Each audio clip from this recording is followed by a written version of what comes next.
I'm 26 female and 7 months pregnant. The dad won't be involved, but I have a girlfriend who will be. There was no cheating.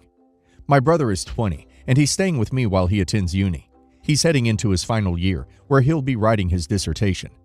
I own this 3-bedroom, 1.5-bath flat with a mortgage. The deal is, while my brother stays here, Dad pays the mortgage and I cover expenses, both of which are about £500 a month. I told my brother about the baby a couple months ago. He just sort of said, okay, and had no strong reaction, good or bad. I felt it was a little overwhelming, but didn't question it. A few hours later, he asked if he can still stay here when the baby comes, and I said of course he can, and that was it.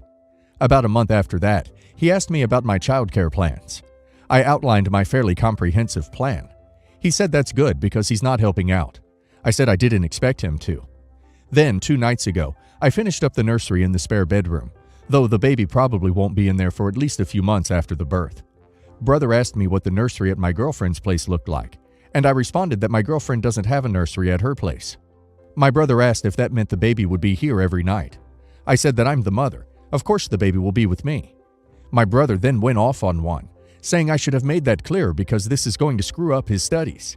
Evidently, he thought that as I spent about half my time at my girlfriend's place pre-lockdown, this would continue, and me and the baby would also spend half our time at my girlfriend's place post-birth. I explained that as I am the birth mother, and I'm the one with enough space for the baby will be staying here every night. My brother then said that's unreasonable. He's doing his dissertation. How do I expect him to sleep with a screaming baby in the flat, function on the daily, or bring girls back to the flat? He then said that I should move out because I'm the one moving a baby in. Never mind that I literally own the flat. At this point, I told him that this is my flat, and he could either stop being a brat and leave off, or he could move out. But I'm not leaving my flat, and I'm not going to listen to him complain about free accommodation. He then told me to go duck myself and went to bed. I saw him this morning and he looked at me like he was waiting for something, but said nothing, so I kept quiet. Dad has since texted saying that my brother told him everything, and while I was in the right for most of the conversation, I lost the high ground when I called him a brat, told him to leave off, and rubbed the free accommodation in his face, and I should apologize for what I said. Am I the a-hole? If yes, I'll apologize. Info. To be clear, I made the initial down payment on my flat with money from my mom's side of my family. We're half siblings, different mothers. My monthly expenses are approximately £1,000. £500 of this is my mortgage, and £500 is food, bills, occasional maintenance, etc. Dad transfers me £500 per month to cover the cost of my brother living here, which then sits in my account until the mortgage comes out each month. My brother is not financially contributing. Dad is paying for him. I can afford to pay all of this on my own, and I did pay for it alone for over 3 years before my brother moved in. But since my brother moved in, expenses, mainly food, have gone up. So when Dad offered to contribute for as long as my brother is living with me, I accepted. Not the a-hole. He asked his pregnant sister to leave her home because a baby will affect him. That's pretty bratty. He either should stop complaining or move out. It's fine if he doesn't want to live around a newborn, but he doesn't get to tell you what to do in your own home. Not the a-hole. If it walks like a brat and talks like a brat, it's a brat. Your brother, who is living rent-free due to the generosity of you and your dad, took it upon himself to try and kick you and your baby out of your apartment. That's bratty. One caution. If you tell your brother to leave and he does, your dad may choose to stop paying your mortgage because the conditions have changed. It may be helpful to try and have another conversation without name-calling and ultimatums, as it sounds like on your current path, you might both lose out. Not the a-hole. Do not apologize at all. Also, your father seems like he enables your brother. I, 35 male, am a single father. My son is 8. Last week, I had to travel a lot for work, and I was going to be busy a lot through the whole trip. I simply didn't want to drag my 8-year-old son with me through the country. I initially wanted to ask my mother to watch my son, as she usually does, but she was out of town herself, and I only have my sister, 24 female, in the city that I live in. So I left my son with my sister and her girlfriend, 30 female. I would occasionally call and check on my son through the trip, and I told him several times that he should listen to his aunt. He is a very well-behaved young man and an absolute sweetheart. When I came back, I went over to my sister and her girlfriend's place to thank them. My sister told me that while running around in the house, my son had broken a vase. That is quite unlike my son. He's never been naughty or ran in the house before, even when he was a toddler. For the record, Before my sister moved in with her girlfriend, she lived in a normal house. Her girlfriend's house is nothing short of a museum, with many expensive decorative fragile objects, and has several collections. My sister told me my son had run around the house into the table that contained the vase, and then it had fallen down and been shattered into pieces. According to my sister, he was getting ready for camping out in the garden with the two of them, which is his favorite activity. I told my sister my son is a very well-behaved boy, and he would never run inside the house, let alone break something. I asked her what he had broken, and it turned out to be an antique from Africa that cost about $900. Her girlfriend told me I shouldn't worry about replacing it. The cost is not at all considerable for her. She's quite comfortable, but would be hard for me to pay. But maybe I should have a conversation with my son, because they had explicitly asked him not to run around. I asked my son if he had broken the vase when I got home, and he told me he had nothing to do with the vase being broken, and he said my sister was the one who broke it, when she had a pretty bad fight with her girlfriend. He said they were fighting together, and that the vase broke in the heat of the argument. So I called my sister, told her what my son had told me, and called her out on using my son to get away with her bad behavior. What they did was absolutely distasteful. She told me I was not being logical at all, and that I needed to accept that my son was a kid and had simply made a mistake while he was running to the garden instead of accusing her. I said maybe she shouldn't have lied then. She doesn't answer my texts now. Am I the a-hole in this? My son is being accused of something he wouldn't do at all, so I felt the need to defend him. You're the a-hole. You think your sister and her girlfriend broke the vase during an argument, then conspired to blame your kid, but didn't ask for any form of repayment.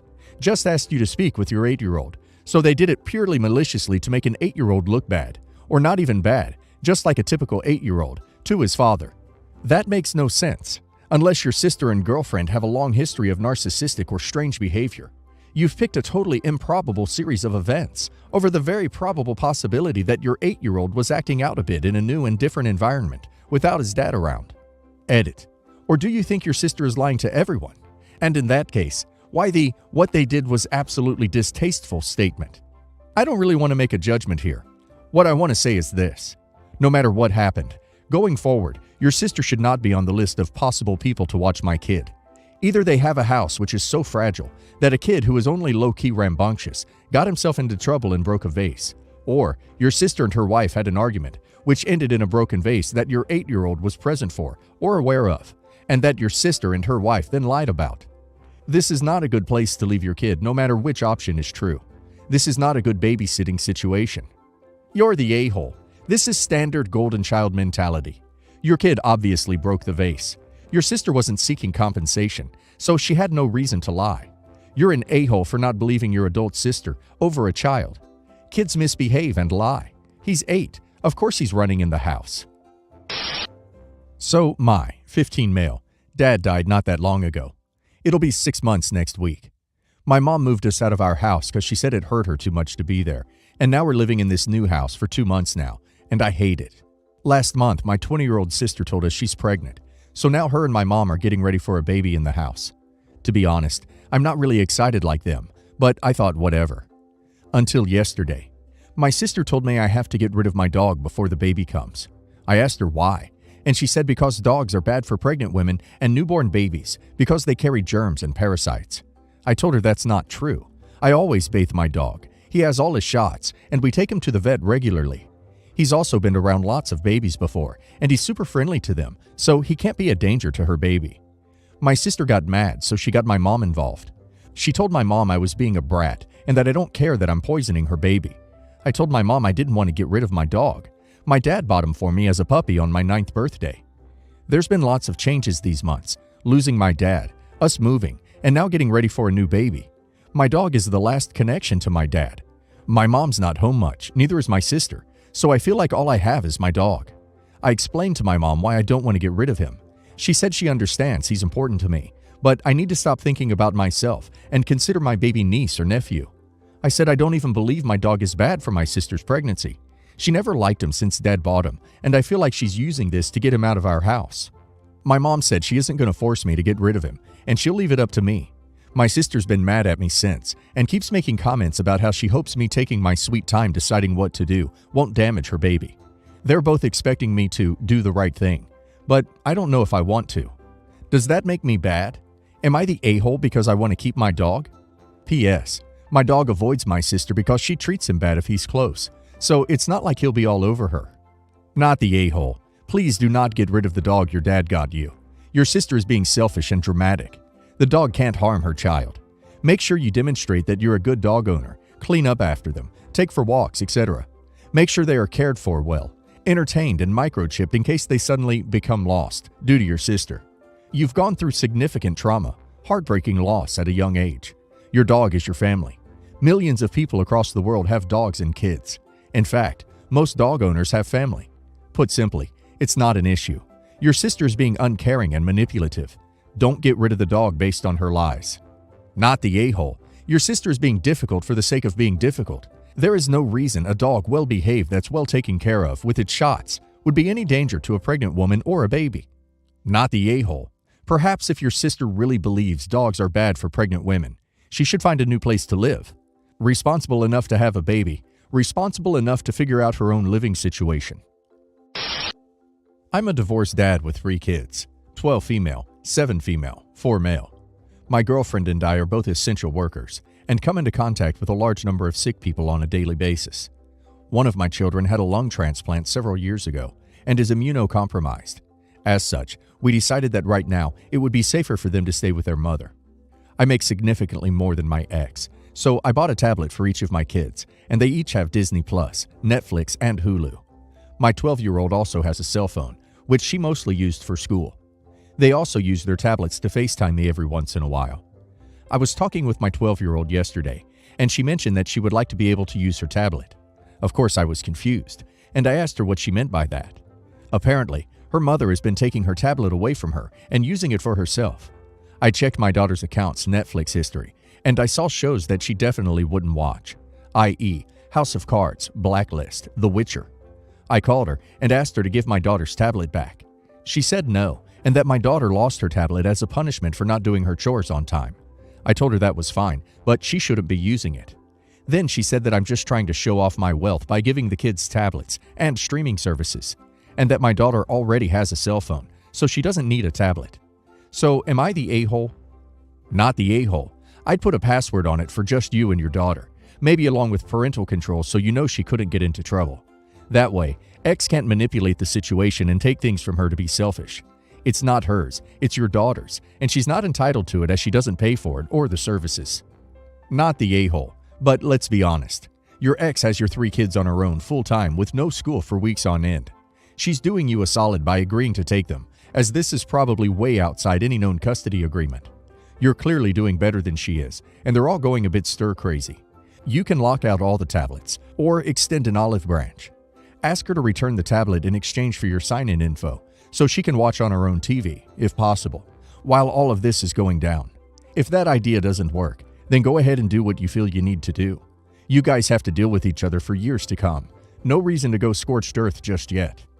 Not the a-hole. Your ex taking the tablet away as punishment is fine, but she shouldn't be using it herself. It sounds as if she took the tablet not as punishment, but because she wanted to watch it.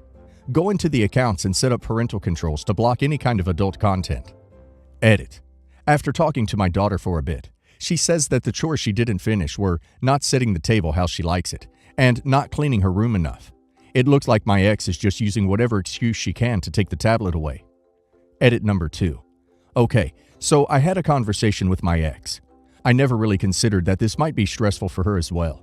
We have a pretty decent co-parenting relationship, and I figured that it wouldn't be worth it to burn that down over Netflix. I never considered that maybe she was having a tough time parenting our 3 kids, plus her own 2-year-old. She told me that she really just needed the relaxation time, and admitted that it was wrong of her to take the 12-year-old's tablet away. My 12-year-old now has her tablet back.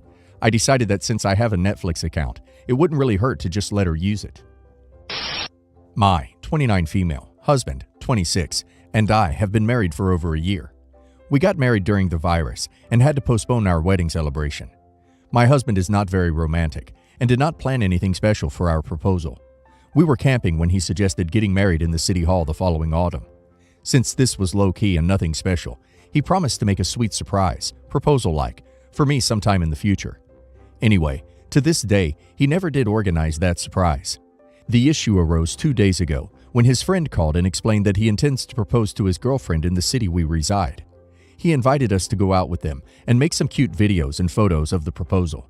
Initially, I was happy to help, until my husband started planning a big over-the-top proposal for his friend. I started feeling disappointed that he did not put this much effort into proposing to me, and I immediately explained to him how I felt. He claims there was just not a right moment, and says I am the a-hole for not helping him organize this big thing. So I'm asking you, am I the a-hole for not helping organize a perfect proposal for his friend? Not the a-hole, but I also want to direct your attention to the absolute basement bar you set for yourself when finding a husband. He is perfectly capable and happy to be romantic, just not with you. You don't rate high enough on his scale of people to get this sort of treatment. Not the a-hole. Your husband is inconsiderate, and it's alarming that he didn't put that effort into his proposal for you, but is calling you an a-hole immediately when you tell him how it makes you feel.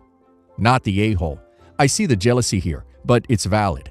Why is he so willing to go above and beyond for a friend, but not able to do the bare minimum for the person he loves? Does he have trouble expressing emotions, maybe?